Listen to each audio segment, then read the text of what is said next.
یہ چونکہ محرم الحرام کا مہینہ ہے، آخری تاریخیں ہیں، اسی نسبت سے میں نے قرآن کریم کی آیت کریمہ تلاوت کرنے کی سعادت حاصل کی، اور یہ وہ آیت کریمہ ہے جس پر بڑے بڑے علماء اور خطباء نے بڑے ایمان افروز خطابات کیے ہیں۔ تو میں تو کوئی نئی بات پیش نہیں کر سکتا، لیکن یہ میرا ایمان ہے کہ حضور علیہ السلام کی اور سرکار کے گھرانے کی باتیں ہیں، وہ جتنی دفعہ بھی سنیں گے ایمان تازہ ہوگا۔ اللہ رب العزت جل مجدہ ارشاد فرماتا ہے، قل، پیارے حبیب آپ ان کو کہہ دیں۔ کن کو کہہ دیں؟ یہ کافروں کو خطاب نہیں ہے، مومنوں کو خطاب ہے۔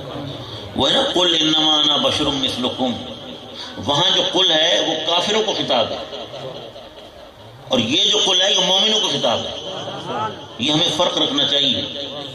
وہ قل انما انا بشر مثلکم والا قل جو ہے آپ کہہ دیں، کن کو کہہ دیں؟ ابو بکر عمر عثمان والی کو نہیں، ابو جہل عتبہ شیبہ کو کہہ دیں، ان کافروں کو کہہ دیں، ان مشرکوں کو کہہ دیں کہ میں تم جیسا بشر ہوں۔ اور یہاں جو فرمایا قل، پیارے حبیب آپ فرما دیں، کنہیں؟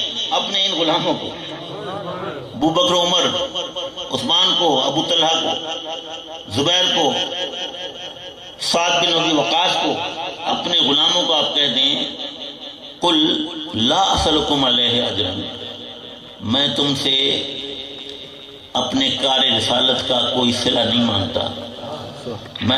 میں نے تمہارے لیے تکلیفیں اٹھائی ہیں، جو میں نے تمہیں ایمان کی دولت دینے کے لیے میں نے مصائب اور آلام جھیلے ہیں، میں اس کے لیے تم سے کوئی صلہ نہیں مانگتا، لیکن مانگتا ہوں تو اپنے رشتہ داروں کی محبت مانگتا ہوں، اپنے رشتہ داروں کی محبت مانگتا ہوں۔ اب میرے دوستو، یہ عربی زبان اور قرآن کا یہ ایک طرز ہے کہ پہلے نفی ہوتی ہے اور پھر اثبات ہوتا ہے۔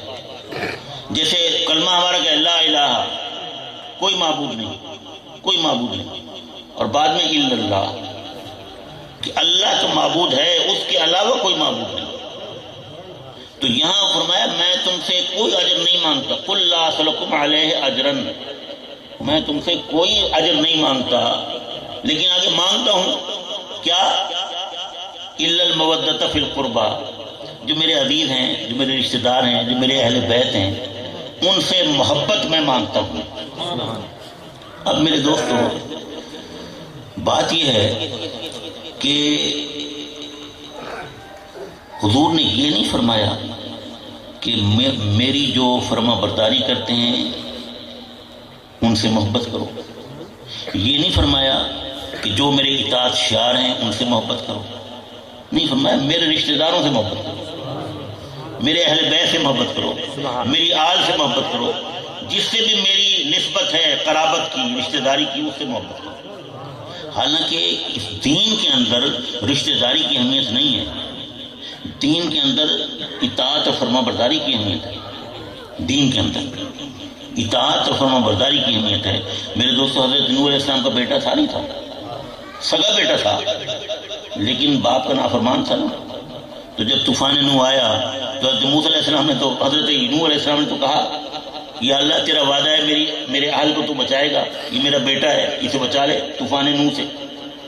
تو اللہ نے فرمایا، انہ لیس من اہلک، اے نوح یہ تیرا اہل نہیں ہے، یہ تیرا بیٹا نہیں ہے۔ کیوں؟ اس لیے کہ وہ جو بیٹا نافرمان ہو وہ بیٹا نہیں ہے۔ تو فرما برداری کی اہمیت ہے نہیں، دین کے اندر فرما برداری کی سب سے زیادہ اہمیت ہے، قرابت داری رشتہ داری کی اہمیت نہیں ہے۔ لیکن یہاں جو میں نے آیت پڑھی اس میں معاملہ الٹا ہے، اس میں فرما برداری کی بات نہیں ہے، اس میں قرابت داری کی بات ہے، اس میں قرابت داری کی بات ہے کہ پیارے حبیب آپ انہیں کہہ دیں کہ میں تم سے اپنے رشتہ داروں کی محبت مانگتا ہوں۔ پھر ایک بات یہ ہے کہ کوئی شخص محنت کرتا ہے، مزدوری کرتا ہے، سارا دن اس نے دہاڑی لگائی، اور شام کو آپ نے کہا بھائی تو نے خون پسینہ بہایا ہے، اب بتا تیری کیا اجرت ہے؟ تو اگر وہ اجرت مانگے تو میرے دوستوں اس کا حق ہے یا نہیں ہے؟ حق ہے نا۔ لیکن اگر وہ یہ کہے کہ نہیں جی مجھے کچھ نہیں چاہیے، بس میں نے کر دیا کام، مجھے کچھ نہیں چاہیے، تو آپ کے دل میں اس کی کتنی عظمت ہوگی کہ بھائی دیکھو یہ کیسا آدمی ہے، سارا دن اس نے محنت کی ہے، اور اب جب اجرت دینے کا وقت آیا، صلہ دینے کا وقت ہے، کہتا ہے مجھے نہیں چاہیے۔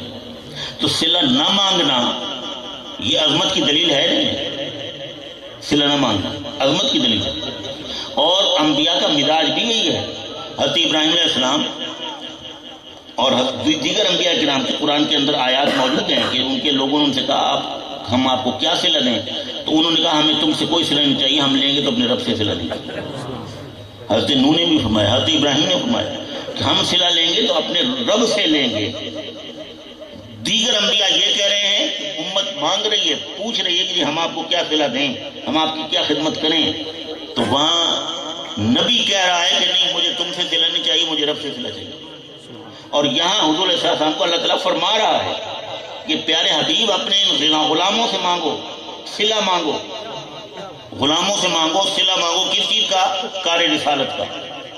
لیکن ایک بات یہ ہے کہ کار رسالت جو ہے وہ تو حضور پر فرض تھا نا، نبی بن کر آئے تو نبوت کے فرائض ادا کرنا حضور پر فرض تھا نہیں تھا؟ فرض تھا نا۔ تو جو چیز فرض ہو اس کا صلہ کیا ہوتا ہے؟ اس کا صلہ تو ہوتا ہی نہیں، وہ تو فرض ہے نا۔ تو میرے دوستو حضور علیہ السلام کو یہ کہا جا رہا ہے کہ پیارے حبیب آپ مانگیں، اور کیا مانگیں؟ رشتہ داروں کی محبت مانگیں۔ اب پہلی بات میں نے یہ کہی کہ اسلام کے اندر رشتہ داری کی اہمیت نہیں ہے، اسلام میں اطاعت اور فرما برداری کی اہمیت ہے۔ اور دوسری بات یہ ہے کہ اگر کوئی اجر مانگے تو اس کا حق ہے، مانگ سکتا ہے، لیکن اگر نہ مانگے تو عظمت ہو جاتی ہے، عظمت بڑھ جاتی ہے۔ یہاں دونوں باتیں الٹی ہیں کہ یہاں قرابت داری کو اہمیت دی جا رہی ہے اور مانگنے کو اہمیت دی جا رہی ہے کہ مانگیں۔ بات یہ ہے کہ اگر مزدور اپنی مزدوری چھوڑ دے تو اس کی عظمت اس لیے ہے کہ اس کو ایک چیز فائدہ پہنچانے والی تھی، اس کو نفع دینے والی چیز تھی، اس کا حق تھا، اس نے چھوڑ دی۔ تو جو چیز اس کو فائدہ دے رہی تھی وہ اس نے چھوڑ دی، اس لیے اس کی عظمت ہے نا۔ یہاں جو حضور علیہ السلام کو یہ فرمایا کہ مانگو، یہ نہیں کہ نہیں آپ پیارے حبیب آپ ان سے نہ مانگیں میں آپ کو دوں گا، یہ تو نہیں فرمایا نا، اور میں نہیں آپ ان سے مانگیں۔ تو میرے دوستو یہاں حضور کو مانگنے کا کہا جا رہا ہے، کیوں؟ اس لیے کہ جو مانگنے والا ہے یعنی سید عالم نور مجسم صلی اللہ علیہ وسلم، وہ جو چیز مانگ رہے ہیں حضور کو اس کا کوئی فائدہ نہیں ہے، جن سے مانگ رہے ہیں انہی کو فائدہ، انہی کو فائدہ۔ حضور علیہ السلام کی محبت، آپ کے اہل بیت کی محبت اگر کوئی کرتا ہے تو اس میں حضور کی بات نہیں آ رہی، وہ خود ہی اپنا جو ہے اجر عظیم حاصل کر رہا ہے، وہ رب کی بارگاہ میں مقبول اور محترم ہو رہا ہے، اس لیے کہ وہ حضور کے اہل بیت سے محبت کر رہا ہے۔ پھر یہ کہ یہ نہیں فرمایا کہ میرے اہل بیت سے یا میرے ان عزیزوں سے جو میری فرما برداری کریں ان سے محبت کرو، یہ اطاعت گزاروں سے محبت کرو، نہیں، اہل بیت سے محبت کرو۔ یہ شرط نہیں لگائی کہ میرے اہل بیت اگر میرے فرما بردار ہوں تو محبت کرو۔ کیوں؟ اس لیے کہ حضور کو اپنے اہل بیت پہ اتنا بھروسہ تھا، حضور کو اتنا اعتماد تھا کہ یہ میرا خاندان، یہ میری اولاد، یہ میرے اہل بیت، یہ کبھی پھٹک سکتے ہی نہیں ہیں، یہ کبھی غلط راستے پہ چل ہی نہیں سکتے، اس لیے ان کی اطاعت فرما برداری کی بات نہیں، وہ تو فرما بردار ہیں ہی، وہ تو اطاعت گزار ہیں، ارے تم ان سے محبت کر لو تمہارا بیڑا پار ہو جائے۔ تو میرے دوستو، اور پھر محبت بھی بڑی عجیب چیز ہے، محبت کا اسے پتہ ہے جس نے محبت کی ہو، یہ ایک کیفیت کا نام ہے اور اس کو الفاظ میں بیان نہیں کیا جا سکتا۔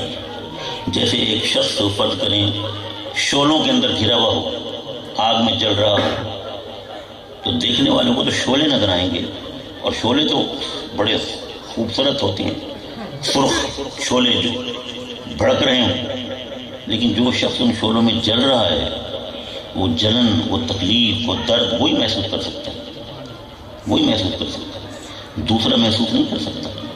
محبت بھی ایک کیفیت کا نام ہے، جو محبت میں گرفتار ہوتا ہے اسی کو پتا ہوتا ہے محبت کیا چیز ہے۔ اگر محبت کا پتہ کرنا ہے، پوچھنا ہے تو صدیق اکبر سے پوچھو. اگر محبت کے بارے میں کچھ معلوم کرنا چاہتے ہو تو بلال حبشی سے پوچھو. محبت کے بارے میں عرفان چاہتے ہو تو ویسے قرنی سے پوچھو.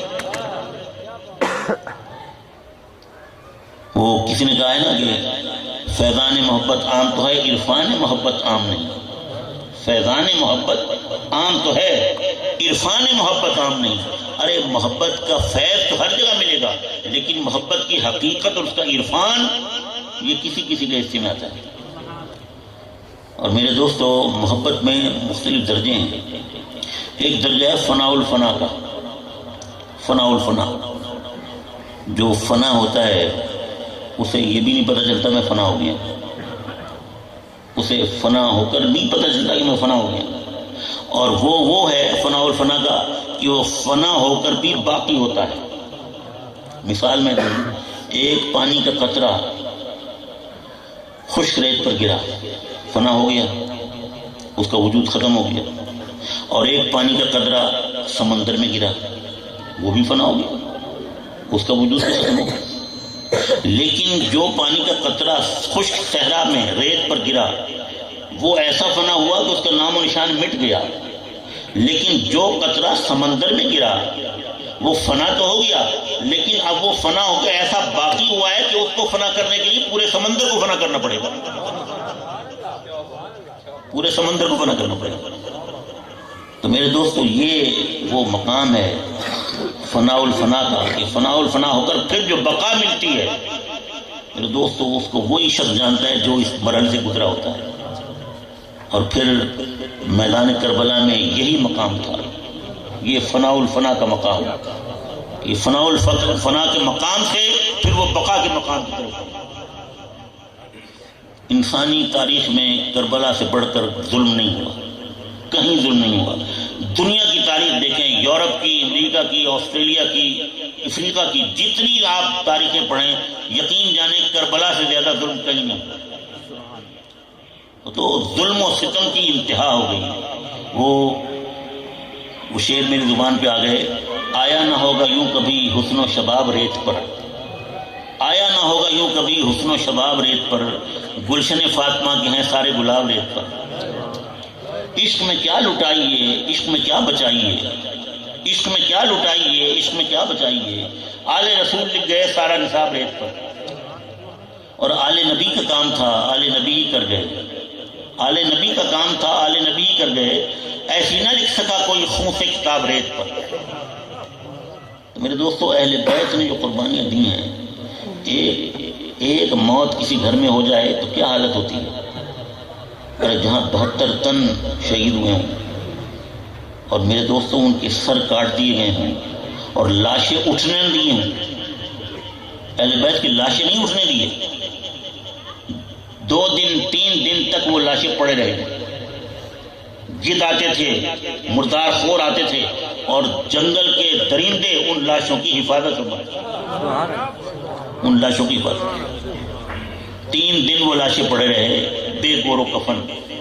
اور پھر قریب کے علاقے کے لوگوں نے اٹھا کر ان کی تدفین کی. اس سے بڑھ کر ظلم کہیں ہو سکتا ہے؟ اور پھر یہ کرنے والے کون تھے؟ یہودی تھے، عیسائی تھے، ہندو تھے، ارے اپنے آپ کو مسلمان کہنے والے تھے، کلمہ گو تھے. انسانی عقل حیران ہو جاتی ہے کہ حضور علیہ السلام کی وفات کو ابھی صرف 50 سال ہوئے ہیں. 50 سال میں یہ انقلاب آ گیا. 50 سال میں اسلام اتنا متزلزل ہو گیا کہ اہل بیت، نواسہ رسول، خاندان، ان کے ساتھ ہی کام ہوتا ہے. اور میرے دوستو، وہ سر کاٹ کر پھر لے جائے گئے دمشق. ذرا سوچیں تو صحیح، ظلم کی انتہا ہے. وہ بیویاں ساتھ ہیں جن کے عزیزوں کے سر بھی ساتھ چل رہے ہیں. کیا منظر ہوگا. میں جب شام میں دمشق میں گیا ہوں اور میں نے وہ 10 سر اکٹھے مدفون دیکھے ہیں، لرزہ طاری ہو جاتا ہے انسان کا. اور آنسو روکے بھی تو نہیں رکتے ہیں. کیا زمانہ تھا، کیا منظر تھا کہ اہل بیت، آل رسول، حضور کے جگر گوشے، ان کے ساتھ یہ ظلم ہوا. میرے دوستو، آج اگر کوئی یزید کو رضی اللہ تعالیٰ عنہ کہے یا امیر المومنین کہے تو لعنت ہے اس پر. میں سمجھتا ہوں کہ اس کے دل میں ایمان کا ذرہ نہیں ہے. اور ایسے لوگ ہیں یہاں، ایسے لوگ ہیں جو یزید کو ابھی خلیفہ برق کہتے ہیں. وہ ایک ذاکر نائک ہے جسے لوگ بہت پسند کرتے ہیں، وہ شیطان شکل سے بھی ابلیس ہے. اس نے ہی کہا نا، اس نے کہا کہ نہیں کہ وہ تو اقتدار کی جنگ تھی، اقتدار کی جنگ تھی، حسین تو باغی تھے. میرے دوستوں، مومن یہ سوچ سکتا ہے؟ ہمارا تو یہ ایمان ہے کہ جو حسین کو باغی سمجھتا ہے تو وہ یزید کو حق پہ سمجھتا ہے. پھر اللہ تعالیٰ اس کا حشر یزید کے ساتھ کرے، اور جو حسین کو حق پہ سمجھتا ہے اللہ تعالیٰ اس کا حق حسین کے ساتھ کرے. حسینیت، حسینیت، یزیدیت، یزیدیت. لیکن ایک بات یاد میں رکھیں، ہم نعرے تو بہت لگاتے ہیں، یا حسین، واہ حسین، ہائے حسین. لیکن میرے دوستو، حسین نے یہ جو کچھ کیا اپنے طرز عمل سے کیا سبق دیا کہ حسین نے اپنے تمام عزیز و اقارب دین کی خاطر شہید کرا دیے، اور پھر آخر میں حسین آگے نکلے اور حسین نے اپنی تلوار، وہ ذوالفقار کی تلوار وہ چلائی تو 22,000 فوج دہل گئی، دل ان کے لرز گئے حسین کی شجاعت کو دیکھ کر. لیکن جب اذان کی آواز آئی تو حسین نے تلوار روک دی اور حسین نے مصلی بچھا دیا اور نماز کے لیے کھڑے ہو گئے. اور سجدے میں سر گیا ہے تو حسین کا سر اٹھا نہیں. پھر حسین کا نام لینے والوں، حسین کی یاد میں آنسو بہانے والوں، اس پر بھی غور کرو کہ حسین نے یہ سبق دیا ہے کہ تلواروں کا سایہ ہو، نیزوں کی بارش ہو اور تیروں کی برسات ہو، لیکن نماز کا وقت آ جائے تو مومن فوراً سر سجدے میں جاتے ہیں. اگر ہم حسین سے محبت کرتے ہیں تو عہد کریں کہ نماز نہیں چھوڑیں. حسین نے کربلا میں یہی درس دیا، یہی درس دیا. اللہ تعالیٰ ہمیں امام عالی مقام کی سچی محبت عطا فرمائے. اس دنیا میں رکھے تو اہل بیت اور شہداء کربلا کی محبت میں رکھیں، اور قبر میں جائیں تو محبتوں کے چراغ لے کر جائیں تاکہ ہماری قبر ان چراغوں کے نور سے منور ہو جائے. آمین. وآخر دعوانا